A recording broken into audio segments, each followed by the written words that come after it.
Okay, the recording just started. Good morning to all of you. Morning. Hope you all had a good time yesterday. Some of you played in our online tournament. That was our first international tournament, playing with another team. So I think Satvika had a good experience. And then one thing, what your parents would have got an email from me this morning. We have an online free tournament on Friday at 7:30 p.m. Central Time.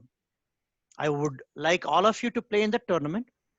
The reason being, whatever we are learning in the camp this week, we will be able to put that into use, and you'll also be able to see what exactly you need to do. Yes, Nora?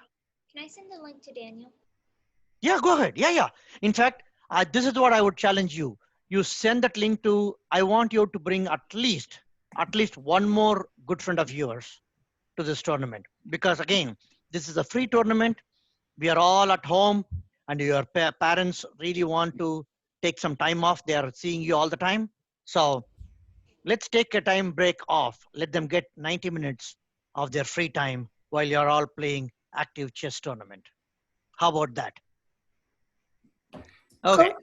Yeah. So please invite your friend, whoever it is, your friends. It can be more than one. Invite your friends. They don't have to know anything about chess because the reason is we really want to give an opportunity for us to do something what they like doing. And Harsha, you had a question, ma? Was there a tournament on Sunday? Was there a tournament? That was for only for our students. Yes, we did. Okay. We did. I'll also send you that. Okay. Every Sunday we'll have a tournament. I'll send you that as well. That way, that is only for our students. You can join at 4:30 Central Time. Okay. Very good. With that, I'm going to be turning this to, I think everybody's here except Michael. Michael should be joining, but we'll be able to start our camp. Okay, I'm going to turn this to Coach Jaker. And then you're all going to be talking for a few minutes, but then Coach Jaker should be able to put you all on mute. Huh? Well, I kind of have a story. Not a fun one. Okay, go ahead. Okay. 2 weeks ago, I was trying to open the blinds and I tripped. My knee hit the coffee table. It got dislocated. I wasn't even taken to the ER. We had a nurse come by to the house.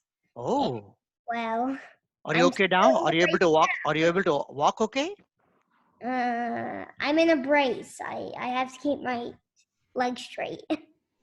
Careful, okay? Feel It free. happened to the same leg, which got dislocated the other 2 times. Oh, so you have to be extra careful. Extra careful. Take your time. Vrishak, enable your video, please. Awesome. Excellent. Okay, guys. So we'll turn this to Coach Jaker, okay? Hi, good morning, everybody. Right. So, back in action, day two, right? As I told you yesterday, today there will not be any coordinates. So today is the day we start without coordinates. We slowly get used to playing without coordinates, right?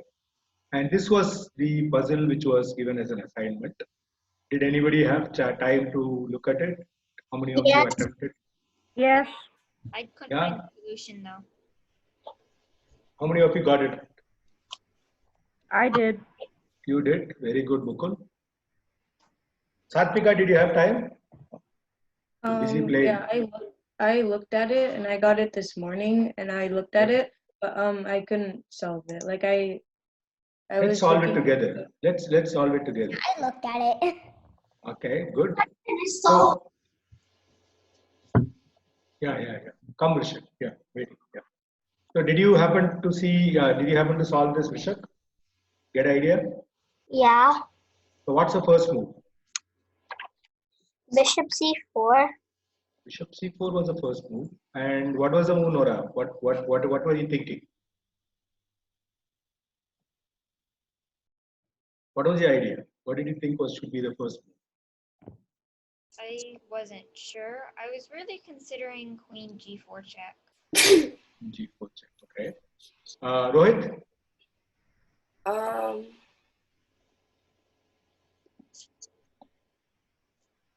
I was thinking going bishop h6.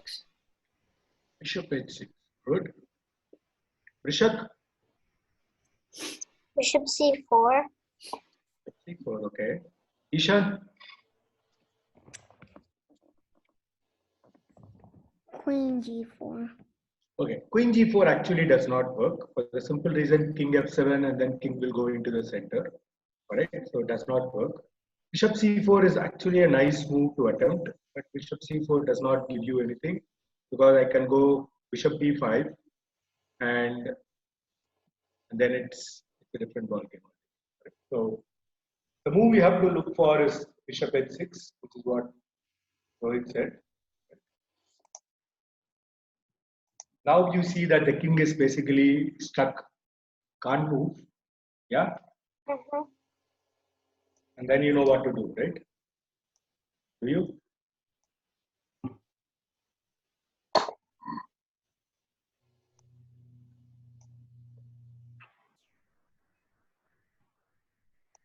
So after bishop h6, what happens? What should black play? Now you know what the threat is, right? Yeah. What's the threat? Bishop Bishop Checkmate. g4. Queen g4 is a threat. Yeah. Okay. Queen g4 followed by everything else will crumble across, right? So f5. Knight Basically, Knight g6. Wait, couldn't you f5. go queen? Wait, couldn't you just go queen d5 there? Queen d5 here. Yeah. And what's the what are you planning to do? I don't know. I was just thinking of attacking the queen. Oh, because queen g4 followed by pawn to c4 will queen g4 will basically defend the mate with a check, and then pawn to c4 will drive your queen, and then your other pieces are not so strong to support you to the whole game. Okay. Yeah. So How about F4, knight g6? knight G6. knight g6 will lose the game quickly. Oh. Bishop takes g6, h takes g6, queen takes g6 followed by mate. Right? So, I didn't see that bishop. yeah. So f5 is the move, and now you go bishop c4 because now the e6 pawn is very weak, right? So black will play bishop d5, best defense, which is what I told.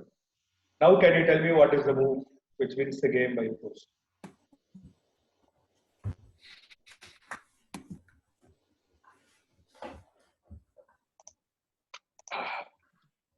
Needs a lot of visualization, yes. Long sequence of moves, yes. But the whole idea is bring everybody to the party, right? Rook e3. Rook e3 is absolutely right. Okay, rook e3. And what will black play for rook e3? What if queen e8?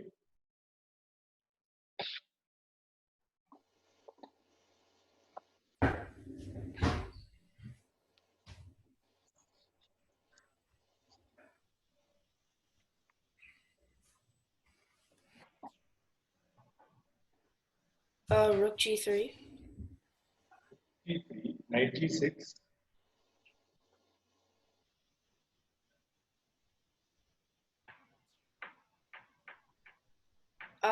Then rook takes, and then pawn takes, and queen takes. Queen is there on e8. That's me. That's me.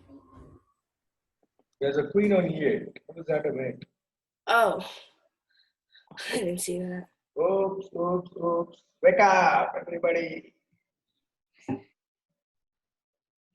Close to midday. Bring the other rook in. Bishop captures d5.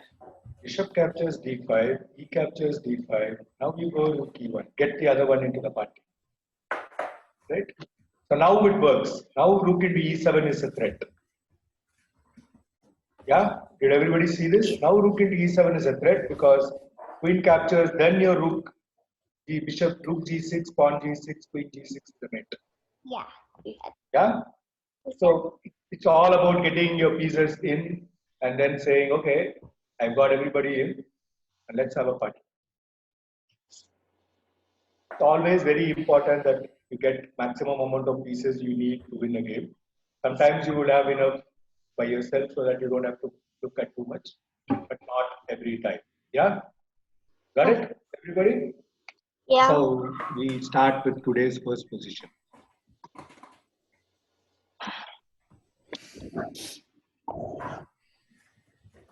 This is White's turn to play.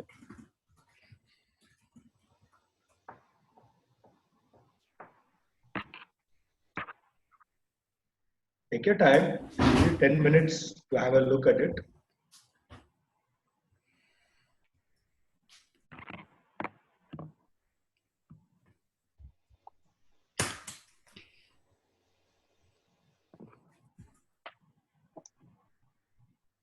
Who was it to play?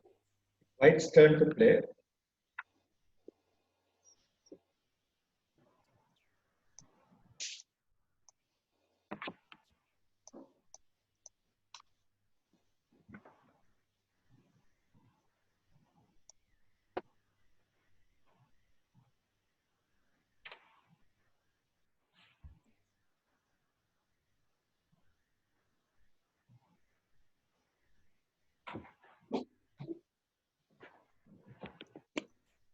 Started. You in? Chat ठीक करो. Do we type it in the chat? Yeah, you have to type it in the chat, yes. Hi, Ayon. How are you? I'm good. I'm going to change your name to your name. That way people can see you. Okay. Excellent. Perfect.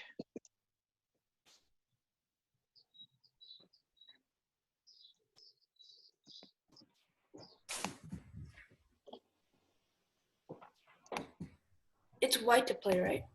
That's White. Ayon, slightly adjust the camera so we can see you clearly. Huh? It is slightly showing off your face.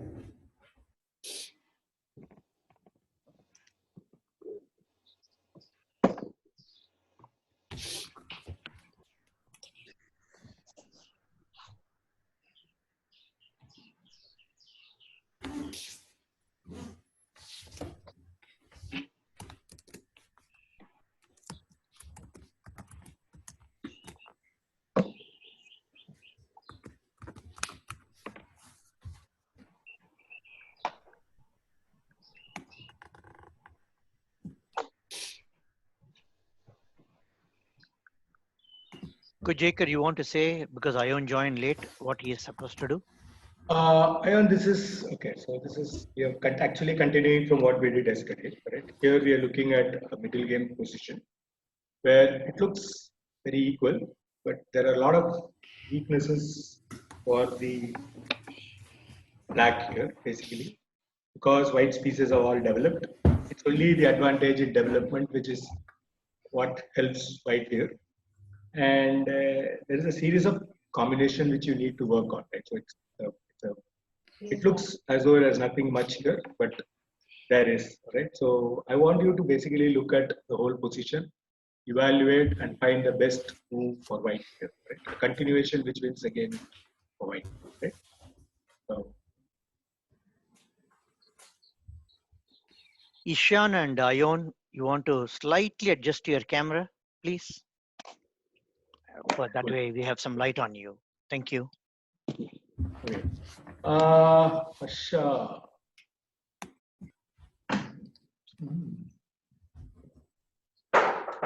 Look at something far beyond what you're doing, right? You're looking at a normal move. I'm not saying that's a good or bad move, but there is more to this position than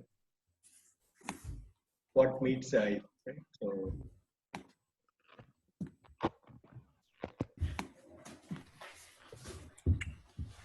the move you're making, you might lose a piece.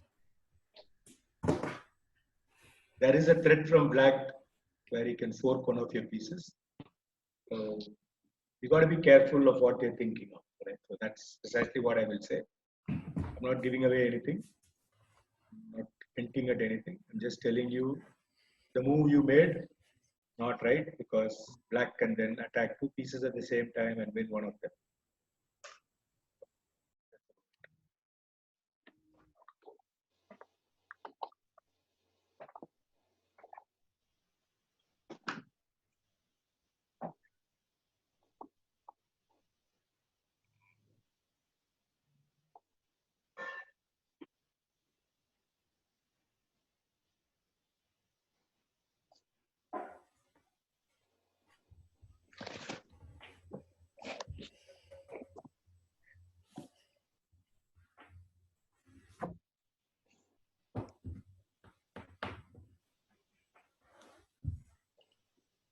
You have 10 minutes to think. I'm not going to disturb. You can write to me on chat. I will still keep looking at it. But you don't have to do it immediately. Even if you have seen something, keep looking for more. I'm not expecting anybody to write anything for 10 minutes unless you have found something which will take you to the next level. I know these are very, very hard positions. Let me be honest with you. But the only way you can improve and get to that position is to start looking at those positions and start understanding how to go about it. You, by the end of the fifth day, I think that you will have quite a bit of strong knowledge to handle these kinds of position when you're playing a tournament game. Yesterday, I saw a lot of promising positions from most of you who played, right? And then it just you didn't know what to do, right? And there were a lot of we had a lot of time, but still were playing way too fast. And yeah, results are there, right? So I'm okay with it. I'm not saying it's wrong. I will never say anything is wrong. But you need to work on certain small things which will give you a good result in a month or two's time. Right? Not expecting anything overnight. Yeah, but you have to keep that momentum going, keep playing. And I think that's yeah. I'm not going to talk anymore. I'm not going to disturb you. I want you to work on it. Fine. Yeah.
Coach Jaker.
I have Mukund with an answer, but yeah, it's okay. It's okay, Mukund. All right, so fine. I don't have a problem. But yeah, so the whole idea is this, right? So there are a couple of things you have to look at, right? And what are the best things you can do based on it? Okay, so that's how the whole thing works, right? So okay, Michael is coming.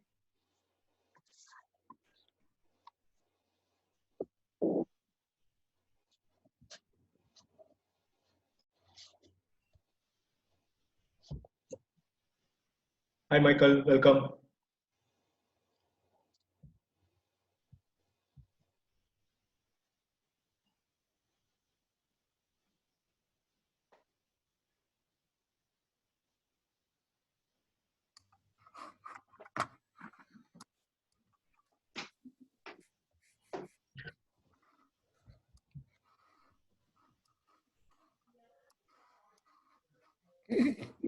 Okay, so yeah, Michael.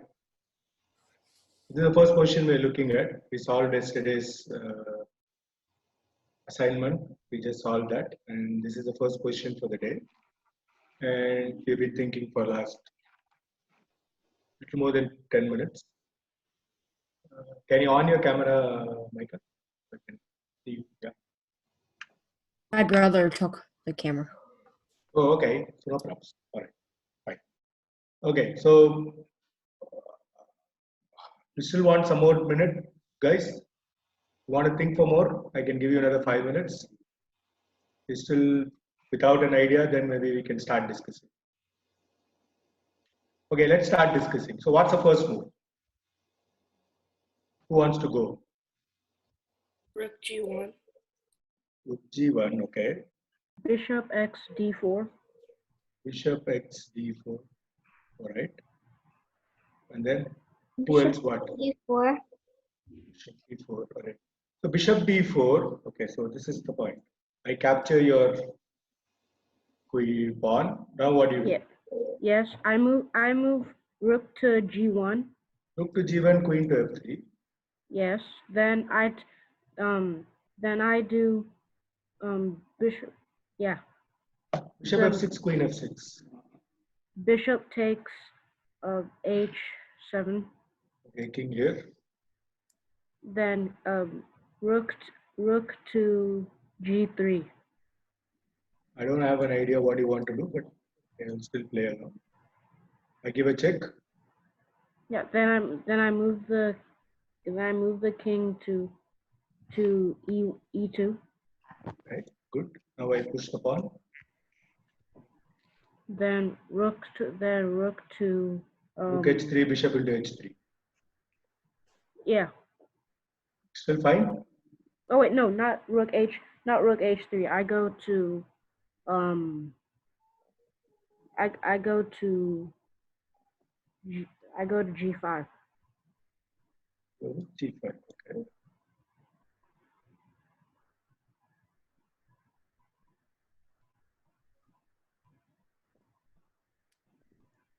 And what of knight C6? Knight c6. Wait. I'm just looking at it. Knight C6 here doesn't work. All right, good.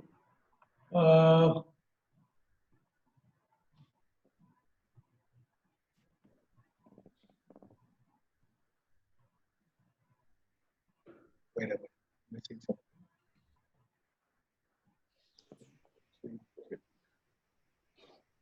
E5. That's a good move.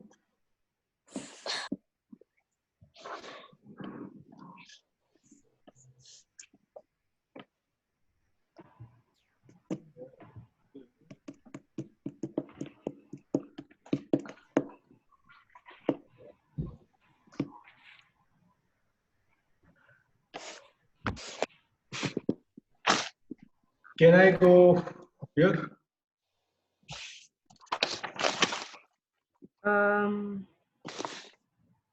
If you go there,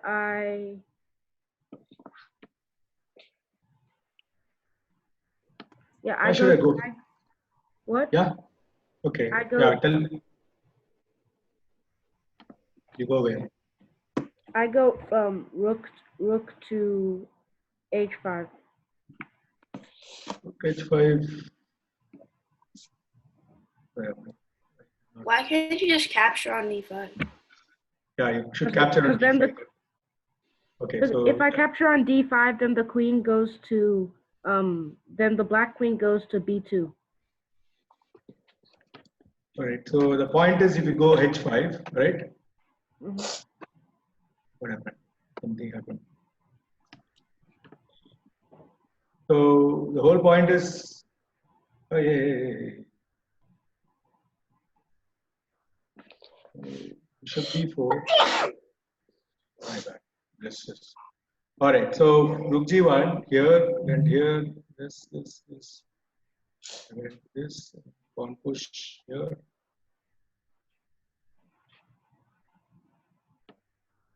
E4.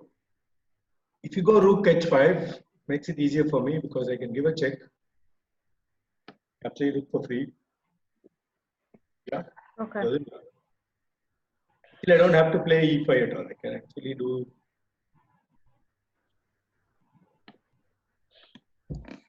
Even after Rook G5, even after Rook here. Yeah. I think I can go Knight C6. If you go knight to c6, then I go I thought knight d7. bishop. Knight Then I go D7. bishop to e4. Wait, Coach Jaker, Yeah. Threatens. what instead of knight c6, why not knight d7? Knight D7 is actually good. But I don't know whether it works. My only worry is what if this? Oh, if you What play. What do I do here? I'm saying, right? So, a move like this is still fine, right? I'm just Yes. still fine. Right? I don't think there is an issue with Knight D7. Knight D7 can be answered with a lot of moves. I can still go here. Yes. Enough and more moves. Okay. The idea of Knight C6 is to make sure your bishop H5 does not work. That's the only idea I'm looking at. But still, that doesn't also work. Yeah, the reason for bishop e4 is that when the rook goes to h5, it's a check and the bishop can't fork. Okay, that's interesting. Can I go here? Does it? We have time. I always like working like this, right? So But if you move your bishop to h5, then your rook has nowhere to go. that's right. I can still capture it. Interesting, right? So I'll go back a few moves, right? I'm just looking at all the best possibilities there on the board, right? So one is basically to take the rook, which is the most juiciest one which I have on the board, right? And I don't think it works after that, right? There is a lot of attack, but nothing which takes it to a conclusion, right? Mm-hmm. Do you agree on that? Yeah. Yeah. And the other thing is this, right? So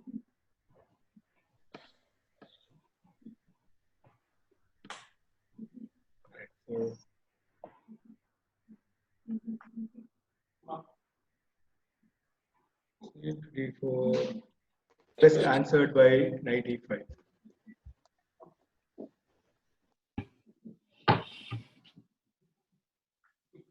So what do you think black can play here?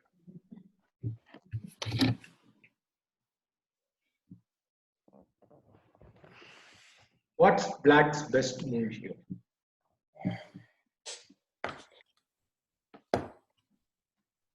Queen captures pawn. Queen captures pawn. Do you think queen captures pawn is a good move?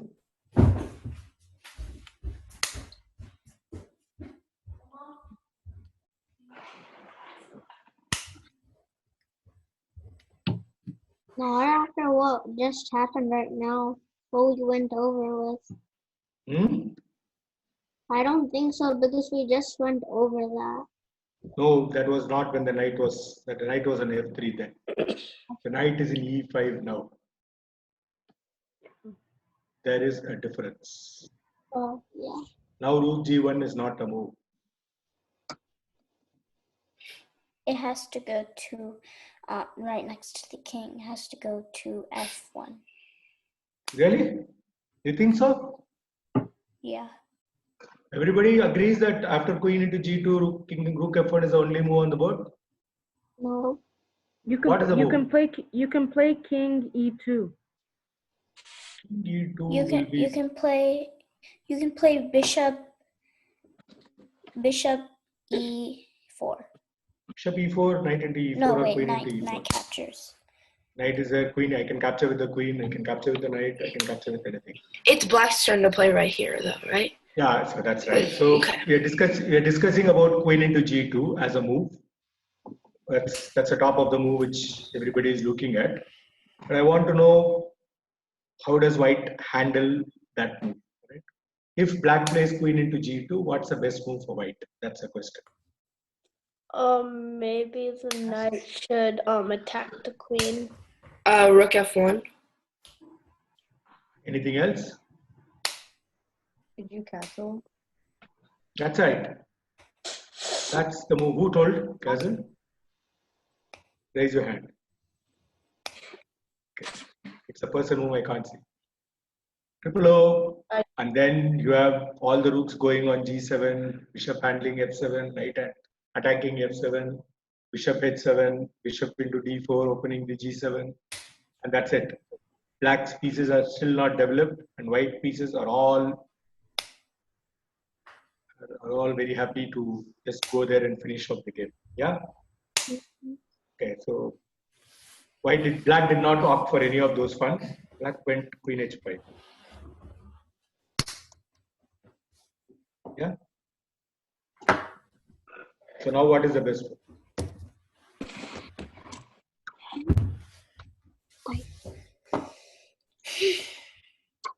Maybe bishop takes d4. You don't take bishop takes d4. That's a crucial point, right? You basically keep that center up. I would do e into d4, right? The idea is I want to create d5 at some point and create a pass pawn in the center. Coach Right? Jaker, Yeah? doesn't e takes d4 shut out your black bishop? No. Yeah. I will go d5 and then it's fine. I am creating a pass pawn on the center file. So I play d5 At some point in time, that's my idea. I will play d5 e into d, c into d, and if I can have that pawn supported, it's going to be worth its weight in gold. And yeah, as long as you can't put a piece on d5, there is no way you can stop the pawn from going up. Yeah. So bishop b7. Yeah. The move. I castle. Knight c6. Pieces are coming out into play. I go rook a e1. Now I'm saying if you capture, then my rook comes into play. Yeah. Everybody following? Yeah. Okay. So what should black play? Black plays rook f d8. Trying to say that I want this pawn on d4. So now you do knight takes e6. Bishop takes. Bishop takes, and then what?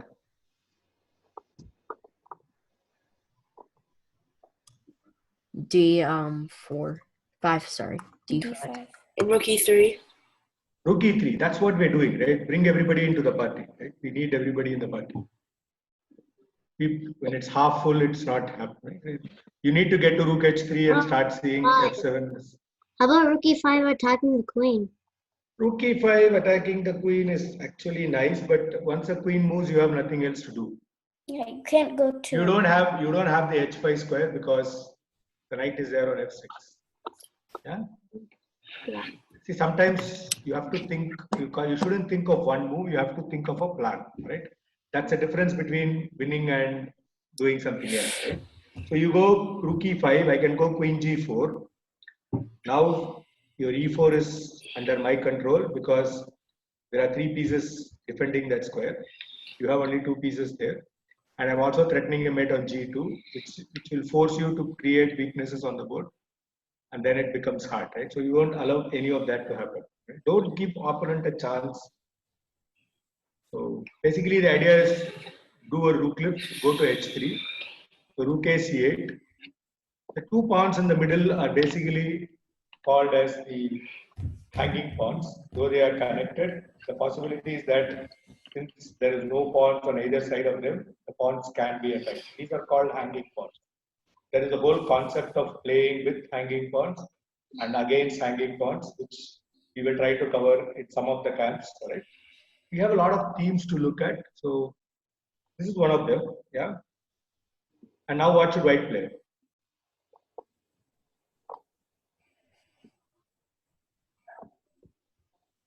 What's white's move?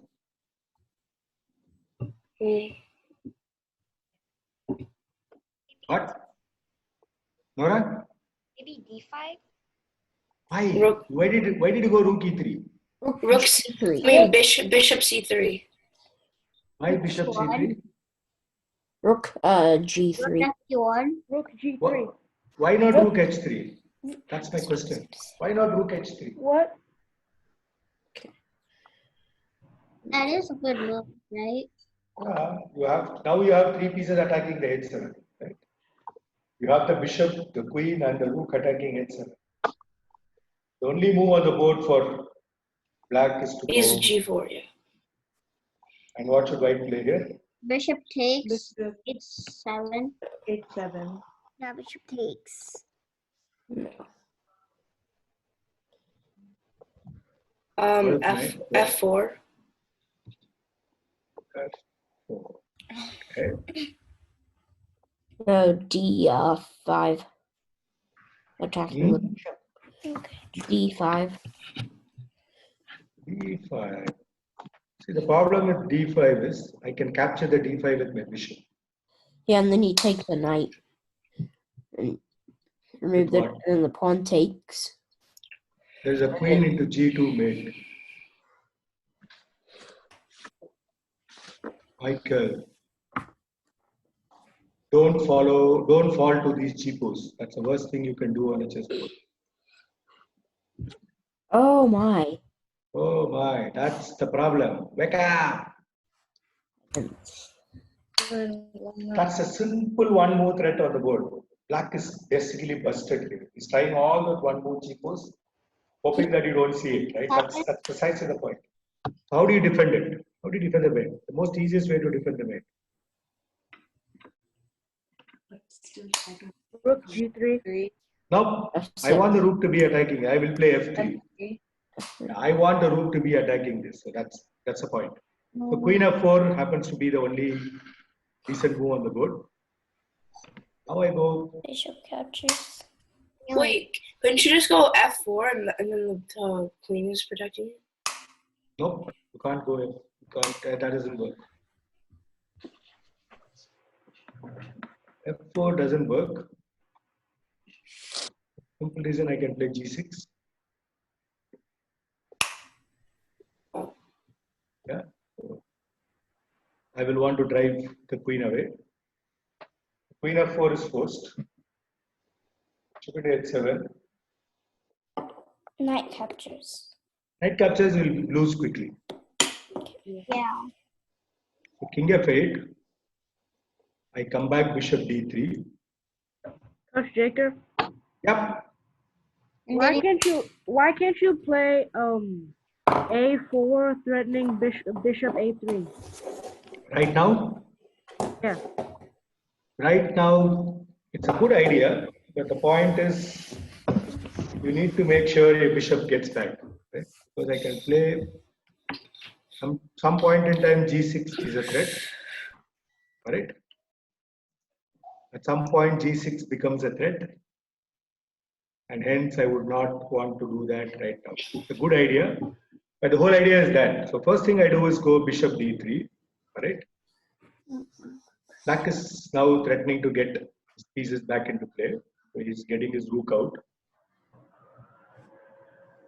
which is ideally not a great move to do. So now you have a check. Forcing the knight to go here. Now I go bishop. Yeah? Yeah. So rook D2.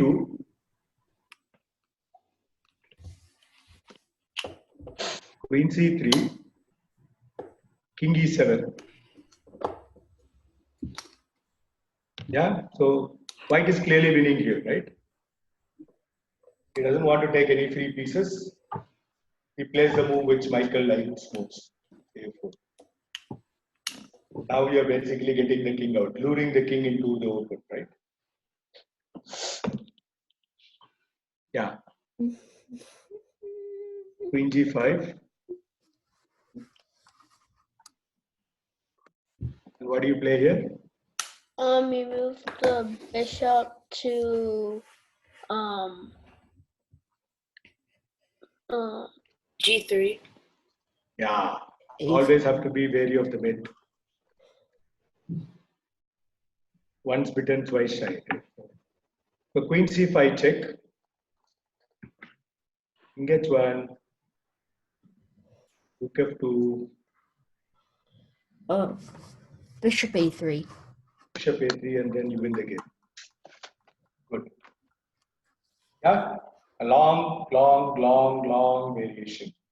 But the point is, you start getting into the track of one variation. Keep going as much as you can. Keep going as much as you think you can do it. Right. The moves like A3 to A4 is the crux in this position. The rest is all workable.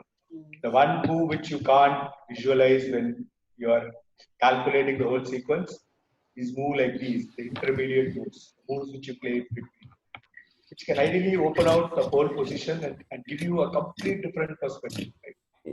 A lot of small moves you have to look for, a lot of calculation. This is a little tough game to do. I agree to it, but I want you to slowly start getting used to these kinds of patterns. The more you see these kinds of patterns, the more interesting it becomes. Who's that? Can you just, yeah, thanks. Yeah. So the more you do that, the better it becomes.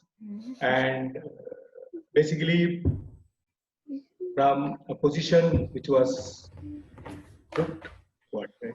We started off here where it looked like there's nothing on the board. All right. This is where we started. And to end up at that position with the sequence of 13, 14 moves is something is what happens, or you can visualize only if you are looking at these kinds of positions and start working on patterns like this. The more you start working like this, Sometimes it takes an hour to go through this whole position. Sometimes it takes 2 hours to basically evaluate and understand it more, all right? But the point is, the more you start looking at questions like this and remembering patterns of how to pin a piece, how to get the best out of a piece, how to strategize and look at weak points, and those things are the ones which earns points for you, right? I see a lot of games where most of you, I have seen the last tournament also. I saw a lot of games where you are clearly plus, clearly winning position, and then you start drifting. Right? You suddenly don't know what to do, or you suddenly think that everything is winning. These are two variations which I've seen. I think is where you need to start tightening up and looking. You have to go for the kill when there is an option. But the only thing you have to do is make sure you don't give your opponent a chance to counter attack. Right. So that's the most important thing. We'll go to the next position. Right. Another interesting one.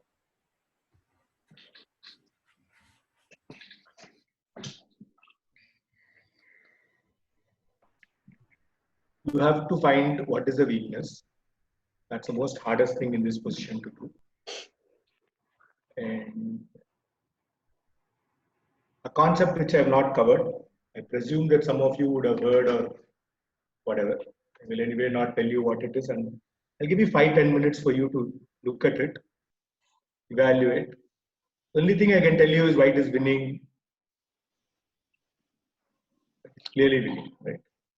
Is white Yeah. is white to play? It is white to play. Yes, it is white to play. Right. So this is another position which we're going to get into a concept, right? I will try to cover a few more in the next class on this concept alone, because this is something which is very, very, very, very important, right? Understanding of this concept can win you a lot of games and can save you a lot, all right? We will deal with this in the next 2 days for sure. Either tomorrow or day after, but I'll give you 5 minutes to think.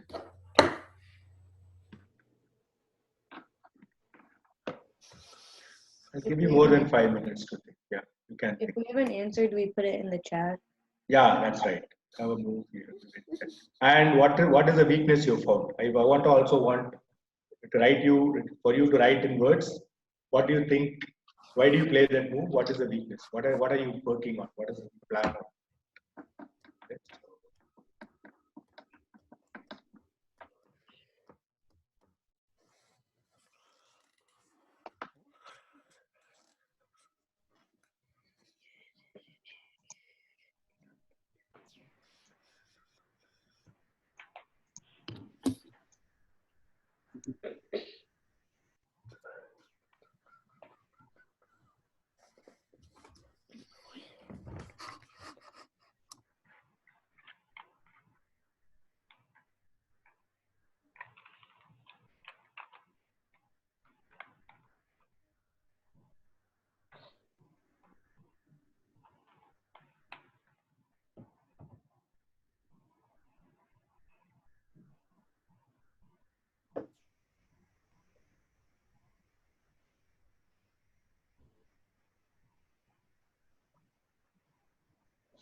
Coach Jacob, how's white winning? Isn't black winning? Coach Jacob, Yeah, go ahead. isn't black winning? Nope. No way.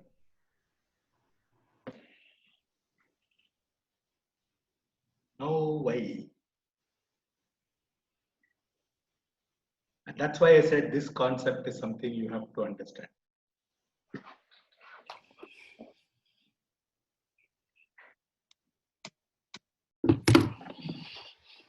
I can show you at least 300, 400, 500 games where people of different strength have won using this concept. Understanding this concept is the hardest thing, but once you've understood it, it just becomes very, very easy. Let me tell you that. One of those concepts which can earn you a lot of free points.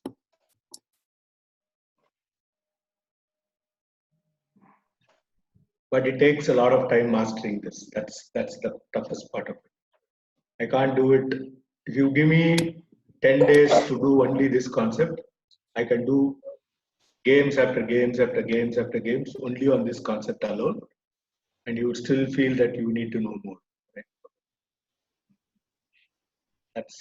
That's the beauty of this game. Nora, do you have an idea of what you're looking at? What is the weakness for black? I think maybe the knight. Yeah. It is a concept. It is not a piece. I'm not looking at what piece or what pawn structure. There's no nothing. Technically, if you see the position, nobody will say like what Vishak said, right? Black seems to be much better than white. Correct? It looks as though black seems to be much better. It is not, because there is a clear, distinct weakness on the board, which can just turn it around in a couple of moves. Would the best move be moving the knight to h7? Yeah. That's G7, you mean? You mean G7, Ayan?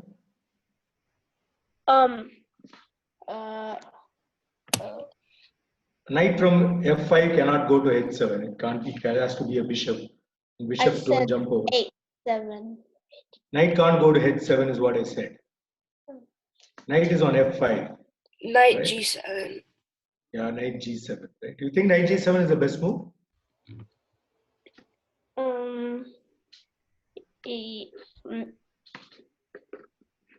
How many of you think Knight G7 is the best move? Karthika, what do you think? What do you think of Knight G7 as a move? Just giving away a free piece? Yeah, I think you could move the queen to h4 eventually and then bring in the bishop too. If you did that, if you got the king out. All right. The whole idea is this, right? This is called dark square weakness. Right? The pawn on G7 is the one which controls all the dark squares around the king. Right? There is all other pieces control only the light squares. Okay, you would be surprised that none of the pieces squares around the king, dark squares around the king, are controlled by any of the black pieces. All the black pieces control only the light squares. The dark square is a big weakness of the board. If you understand the concept of square weakness, this is called the square weakness.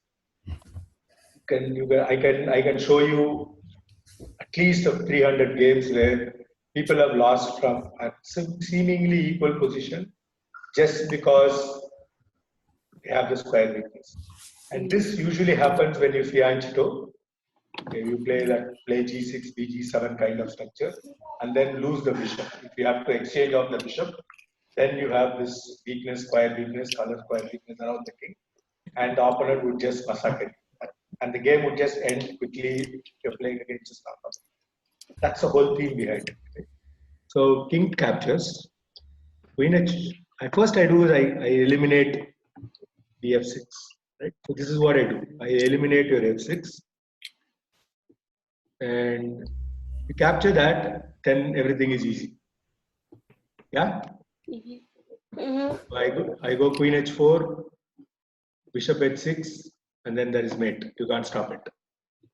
All of this just happens without you moving any piece on the board. Yeah. Except that there are 4 pieces missing on the board. The pawn on g7, the knight on f6, the knight on f5, and the rook on f1 is not on the board. Right? But all other pieces, basically for black, except the knight on f6 and the g7 pawn is gone. But there is a mate in one around the corner. You can't defend. You see the dark square weakness you have, right? You understand, everybody? Yeah. How a position transposes in a blink of an eye, the whole position is fully changed, all right? But this is not forced, all right? So here, knight d7 is a move, but still doesn't change anything. I'll still go queen h4. And if knight captures? Knight captures is the same thing, right? Bishop h6, queen f6, queen g7 is mate. Yeah? Yeah, everybody understand? So what do you play for after b5?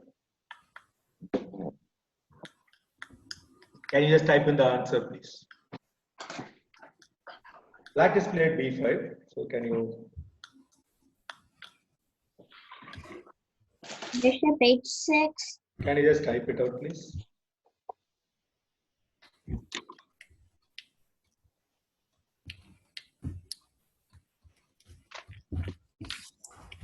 I want a sequence. I don't want one move.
Bishop g5.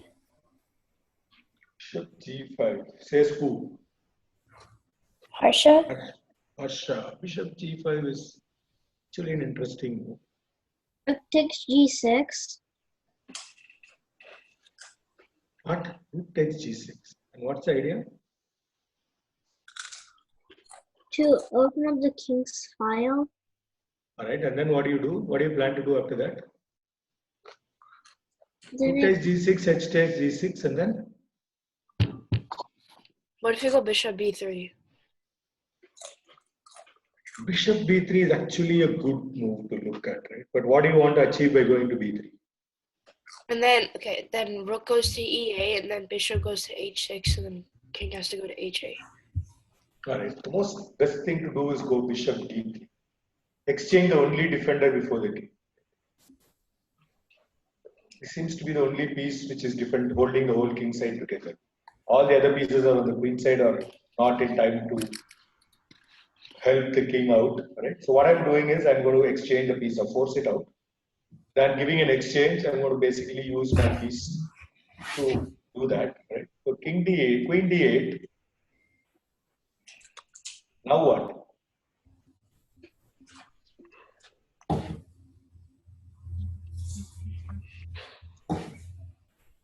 Satvika, I've not heard your voice except that beautiful story you started. Queen h6. H6. queen h6. Bishop h6. Huh? Bishop h6. And what's the idea of bishop h6? Well, then the king is forced to go back. All right. Then you can take with the rook. And you can take. What do you want to take with the rook? Well, it just depends on where you go. No. So. Oh. Take the bishop. Yeah, Harsha, Yeah, what do you want to say? Bishop. Yeah, Michael, but there is a much better move than that. Right?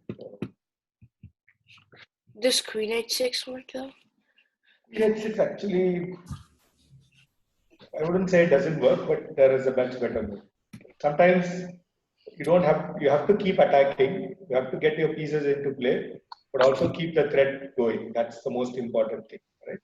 Bishop takes b6. Bishop g5. Why is nobody looking at bishop g5? No, I said bishop g5. You said bishop g5?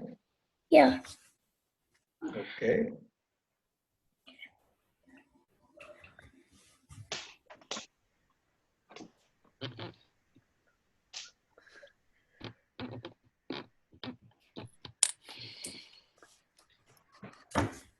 So it brings all the remaining pieces into play.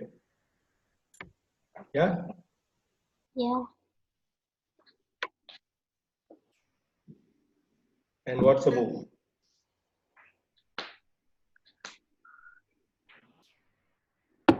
Knight captures rook.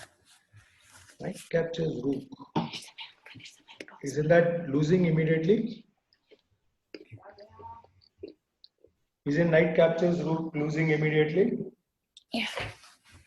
How? Because then the bishop captures.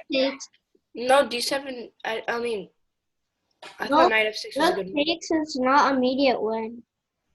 Knight f6 is a bad move, right? No? Yes? What? Is it a good move or a bad move? Good move. Oh, really? I didn't know that.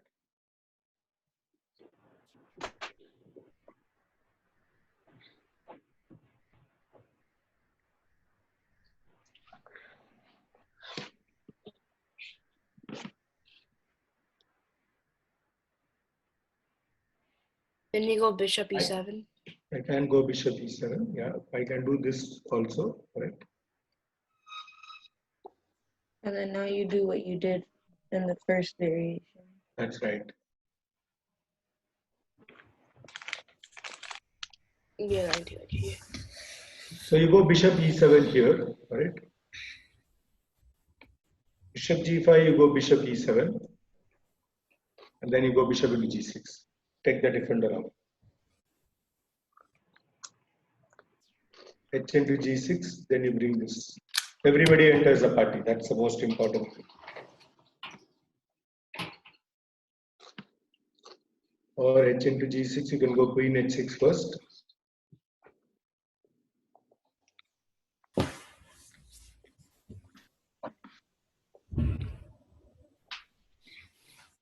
All right. So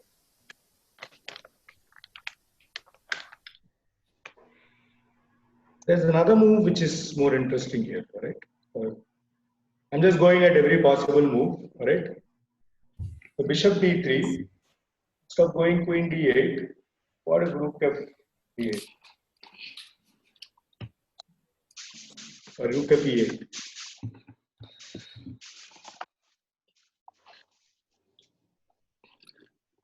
You have a move here.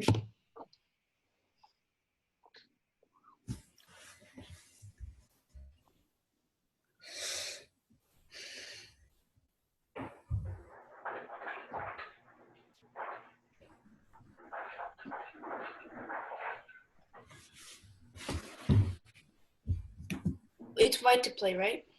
Yeah. Because I'll just go back one move, right? After bishop d3, if queen d8, right? Winning a game quickly, right?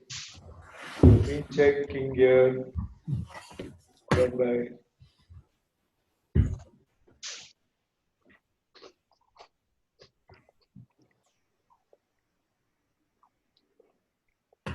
it's faster.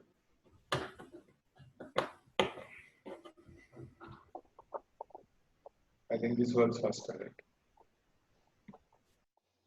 Yeah. Wait, can you go back when the rook was on e8? I'll go to that, all right? So Okay. bishop d3, rook e8. Okay, so yeah.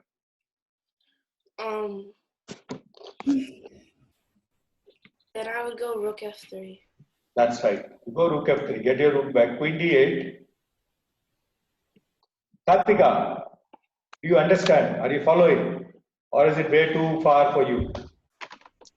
Somebody doesn't understand if you think it is. Then you go queen h6. Queen h6. I go bishop g5. Yeah. I go bishop g5. Bishop e7. Now what? Queen h6. Queen h6. Queen In h6, does it win the game? And you go bishop into g6. tricky one. Bishop takes g6. Bishop takes g6, yes. Which piece do you capture, f or h? F. Hmm? H. H. H, always towards the center. Oh. Always towards the center. Right? Now you go Queen H6 check. H6, yeah. King G8. Rook H3. Karthika, I want you to answer. Everybody quiet.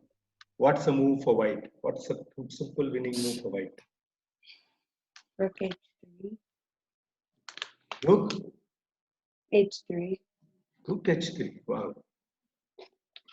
And what if I go bishop F6?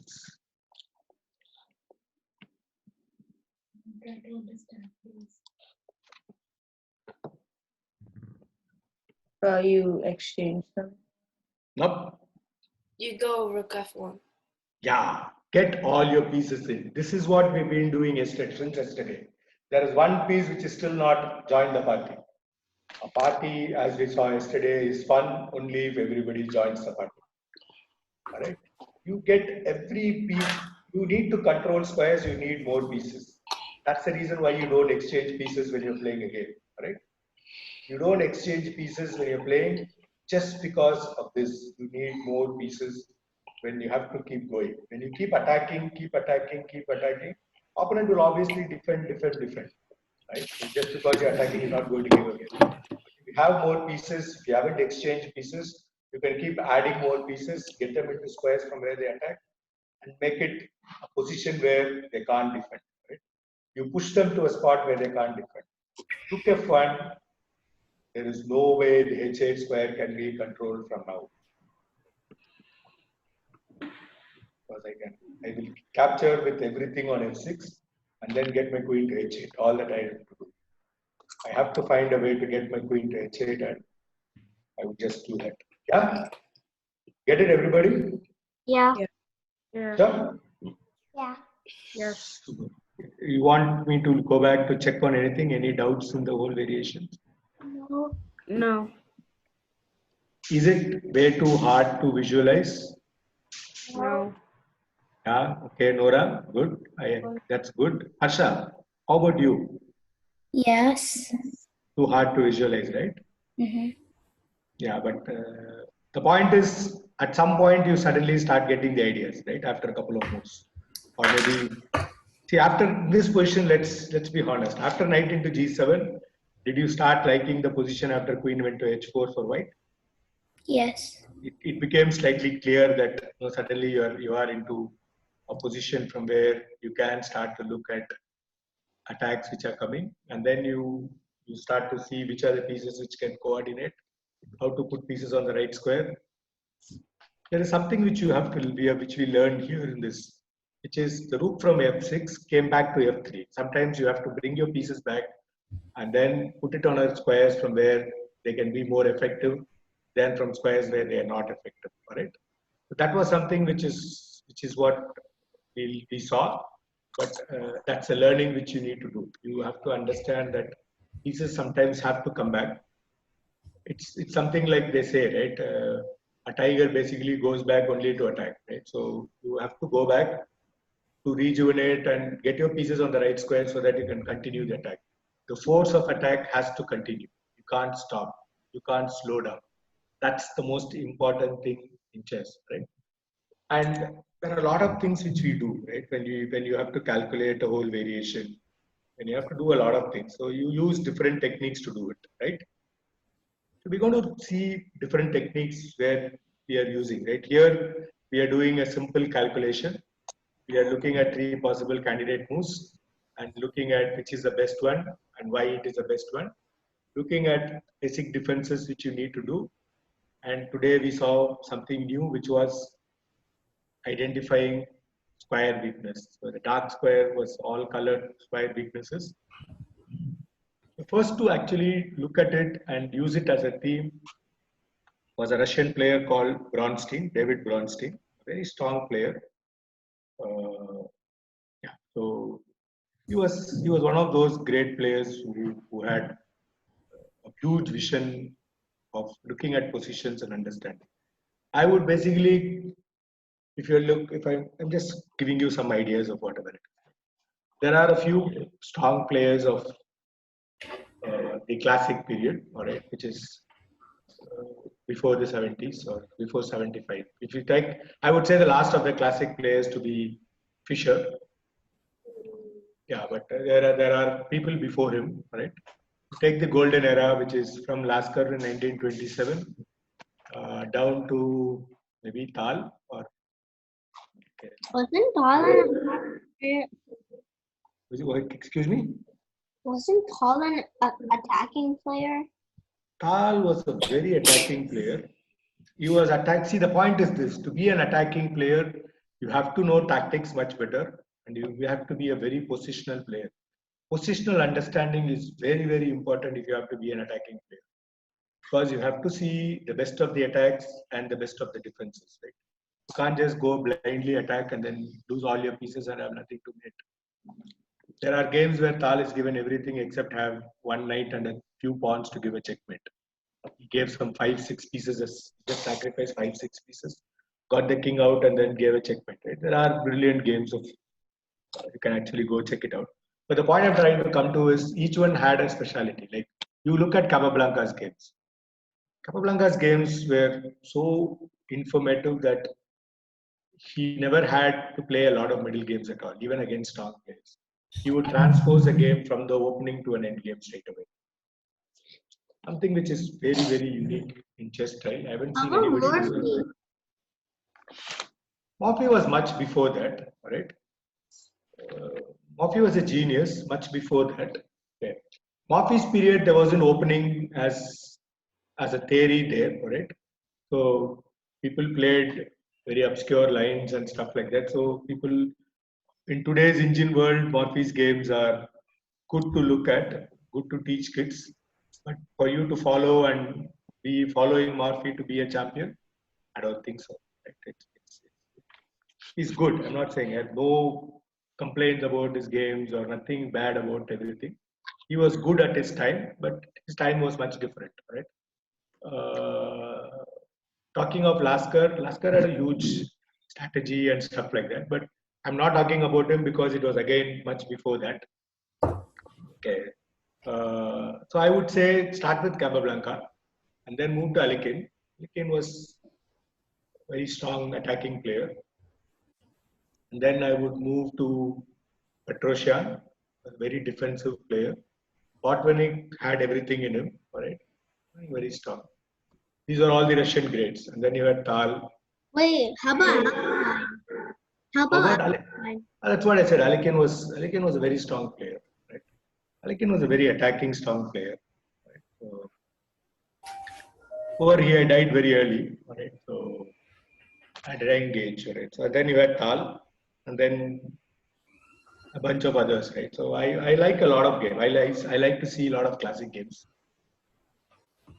Sorry. Okay, so you have to keep looking at all those to have an understanding of how chess is evolved, how the human brain is worked, and a lot of stuff. All right. So let's go to the next question. We have very less time.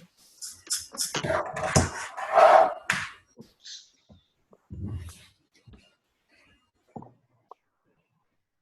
This is all right. So here is the position, right? I will give it to you in a small bit, right? When you're playing a game, right, there are a few things which you do. One is look for the best move. Okay, this is what you do. You use elimination method. You calculate, you eliminate, you do a lot of other things. All right. Here we are going to look at something, right? We're going to look at ways to select a best move from two choices, right? There are only two moves here which white can play. All other moves, the two best moves white can play. Somebody can check and let me know, will be nice.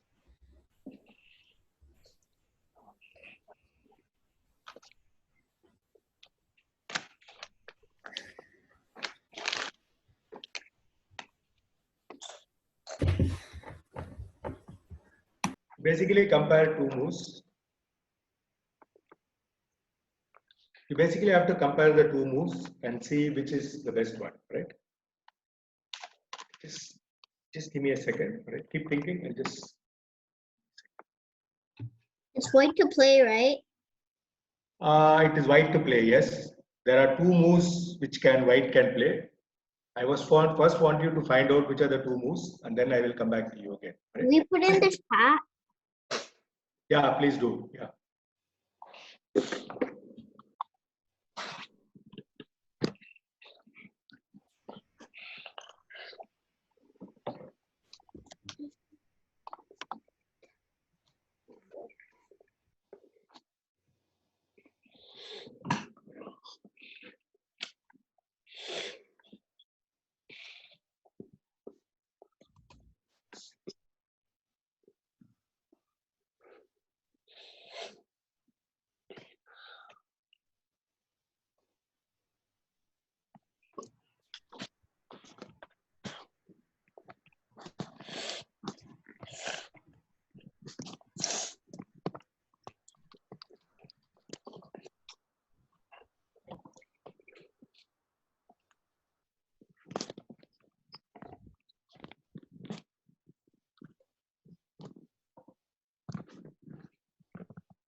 Do we type it in the chat, Yeah, you can.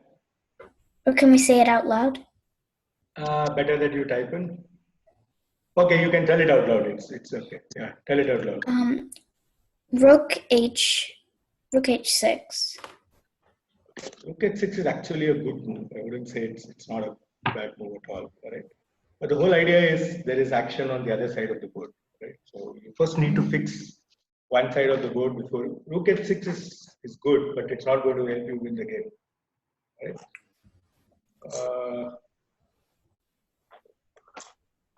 Yeah. So the basic threat is knight into d6 is a threat, right? Yeah.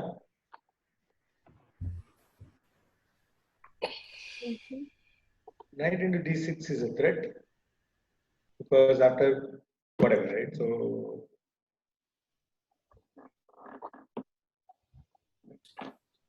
because you can't capture the knight back with the pawn because queen c1 followed by queen into h1. I have too many materials on the board, right? And rook h6 was a nice idea, but rook h6, king g7, I think defends everything because after that I can play h6 and then I think everything is stopped again. Yeah. No, after that I was thinking bishop e5. Bishop e5. Bishop e5 is f6. I play f6 and then all your attacks are gone. Yeah.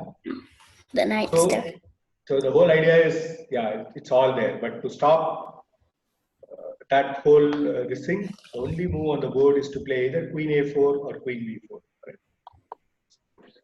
Finding this move is the crux in this whole position. Right? If I had given you more time, maybe you would have done it by elimination. But yeah, so it's starting it a little late. So I want to at least complete this because of time factor. All right. So the move is either queen a4 or queen b4.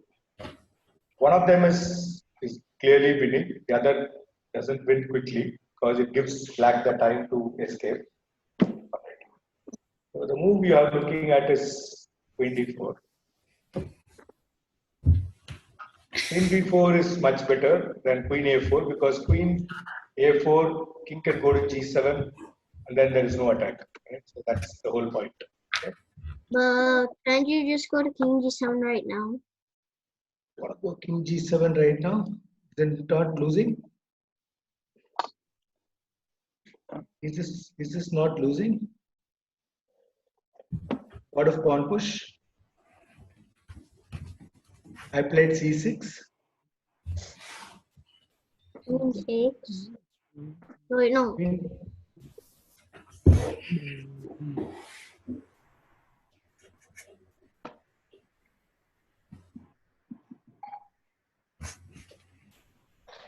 You can play knight takes d6, queen takes d6, and now the pawn on c6 is complete menace. Queen d8, queen e5, queen f6, I just captured, and now you can't stop the pawn. C6 pawn, you have to give a piece. You have to save yourself, right? So you go king e5, go rook h5, attack the g5 pawn. Now I'm a little fast, I'm sorry. Yeah.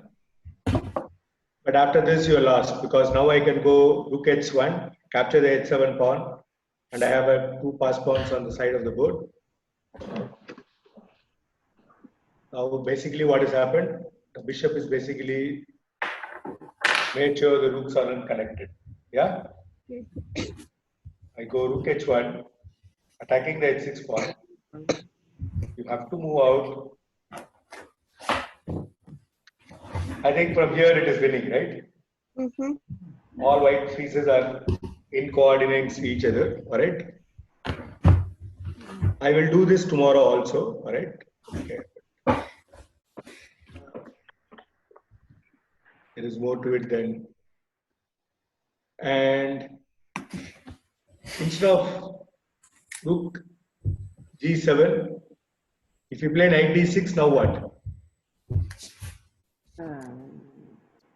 Who will find the move?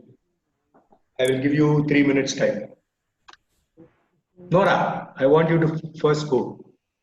And then I will keep asking one by one. Wait, knight g6? After knight d6 is a bad move. White just wins. The whole idea was threat was knight d6, for which I moved the queen to b4, right? So queen a4 was king g7. But after queen b4, king g7 does not work. And instead of king g7, what if knight into d6? That's a question. Knight into d6? How? This is a position, sir. After queen b4, instead of king g7, black plays knight into d6. Okay. All right. And what should white do to win the game?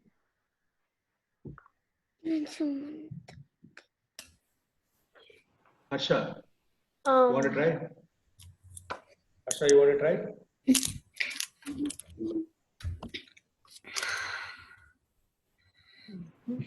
So you said rook h6 wouldn't work? I don't know. I'm asking you. You have to tell me. How does it work? Rook h6, king g7. Nora, Then you want to try? Give me a move. What has come to your mind on top? Doesn't have to be a right move. You have to keep thinking. You have to think loud. That's the only way you'll improve. I thought queen c3. Queen c3 will be answered with d4, right? But Rook queen d4? d4 is much better. Yay. That's what I had. All right. Nice. Queen d4. And how is it winning? What are the two moves black can play and how will you win both of them? Satvika, can you tell me what are the only two moves black can play and how does white win them? King can go to g6. King g6, okay, king g6, and then how does white win this? You could do bishop. You could do bishop d3. Bishop e3, I can go knight e4 or f5.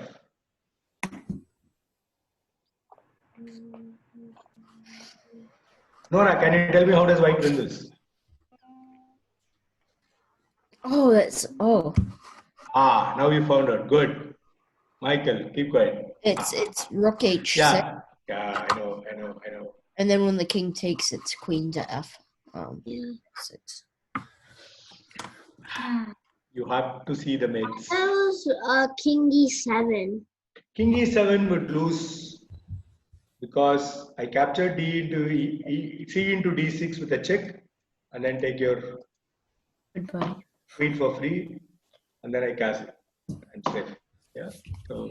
Yeah. So. Queens are Yeah. better. So this is precisely what it's all about. There are times when you have to look at two possible moves and why one works and why it doesn't work. In the original position where you had gone, you had gone King Queen A4, King G7, and now none of this works. Wait, Coach Jaker? Yeah. Wait, no. When the queen goes to B4 and the king goes to E7, after you go to King E7, won't you last longer than when you go to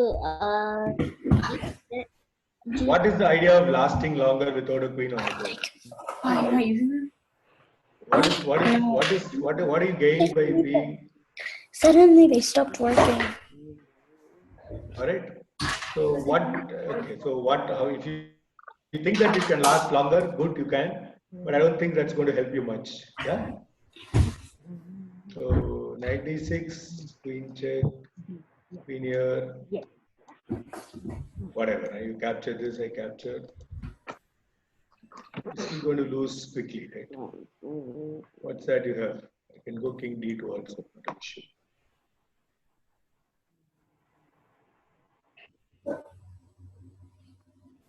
So basically, a queen down for a rook. Can't you go E4? Can't you go E4 for white? From here? Yeah? I'm saying, right, you can play whatever you want. I just go here.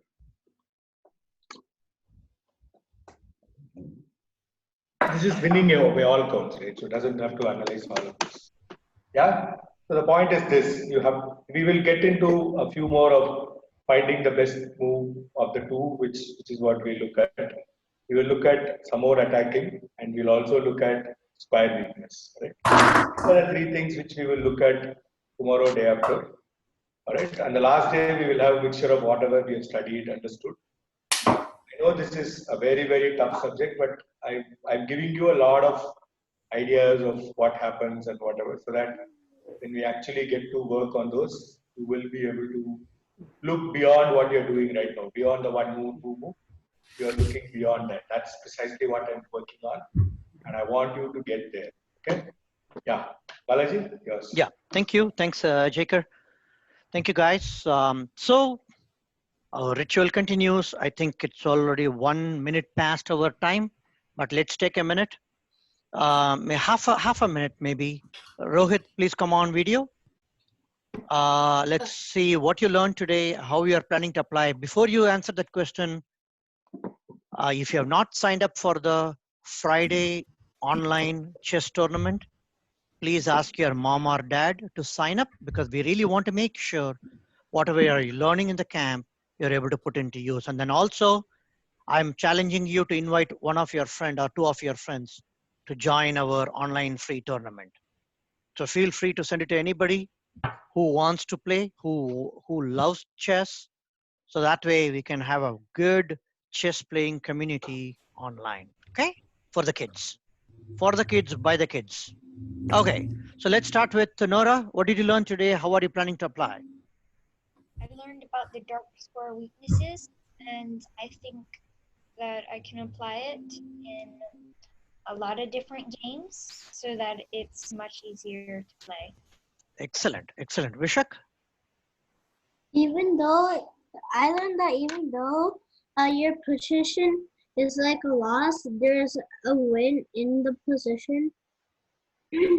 Very important, very, very important. Never give up till you actually get checkmated. Never give up. Ishan? I learned about weaknesses, and I can apply it to games by finding the weakness of my opponent and then taking advantage of it.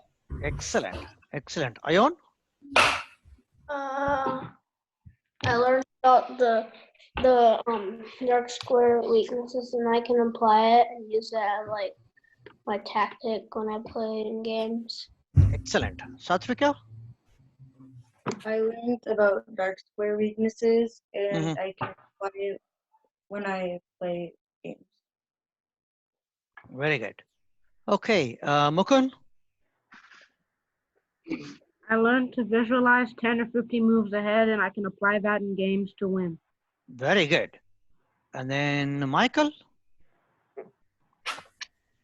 I learned how important that G7 pawn is in your king defense.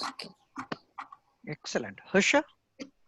I learned about weaknesses, and I think I can apply them a lot in the middle game and end game. Very good. Rohit?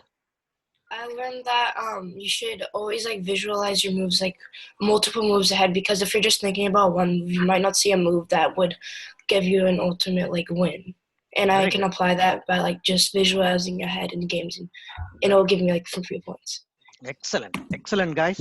So like yesterday, you'll get a recording of the session today. I'll be sending the link this afternoon along with the assignments. Please take your time to do the assignments. That way you are catching up with the daily things what we are learning. Okay. With that, I'm going to be ending this meeting today. Thank you so much for attending today, and then hope to see you all tomorrow at 11 o'clock Central Time. Take care. Bye-bye. Bye. Bye. Bye. Thank you. Bye. Bye. Bye.